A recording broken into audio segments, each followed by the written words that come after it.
وَإِن يَسْلُبْهُمُ الذُّبَابُ شَيْئًا لَا يَسْتَنقِذُوهُ مِنْهُ۔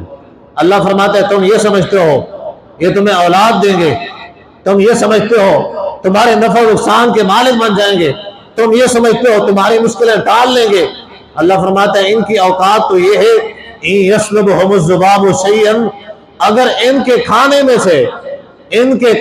سے مکھی اگر ان کے کھانے میں سے لے جائے لا يَسْتَنقِذُوهُ مِنْهُ، یہ مکھی سے بھی واپس نہیں رہ سکتے، یہ مکھی سے بھی۔ یہ کس کے لیے مثالیں ہیں؟ یہ کس کے لیے اللہ نے مثالیں بیان کی؟ یہ جو کہا جاتا ہے کہ مسلمان شرک نہیں کر سکتا، یہ خارجی ہیں، مسلمانوں کو مشرک بناتے ہیں۔ مسلمان کیسے شرک کر سکتا ہے؟ مسلمان مشرک ہو ہی نہیں سکتا۔ یہ کس کے لیے اللہ نے مثالیں بیان کی قرآن میں؟ کافروں کے لیے۔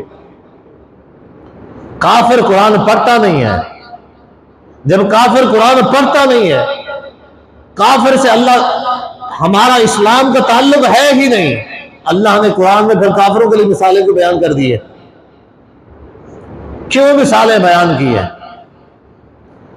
بھائی یہ مثالیں کافروں کے لیے نہیں ہے، یہ آپ کو گمراہ کیا گیا ہے، آپ کو غلط بتایا گیا ہے کہ ایک مسلمان مشرک نہیں ہو سکتا، ایک مومن مشرک نہیں ہو سکتا۔ اللہ نے فرمایا ہے وَمَا يُؤْمِنُ أَكْثَرُهُمْ بِاللَّهِ إِلَّا وَهُمْ مُشْرِكُونَ۔ اللہ فرماتے ہیں مومنوں میں بھی اکثریت مشرکوں کی ہے، یعنی ایمان لانے والے بھی جو ایمان تو لائے ہیں لیکن اس کے باوجود شرک کرتے ہیں۔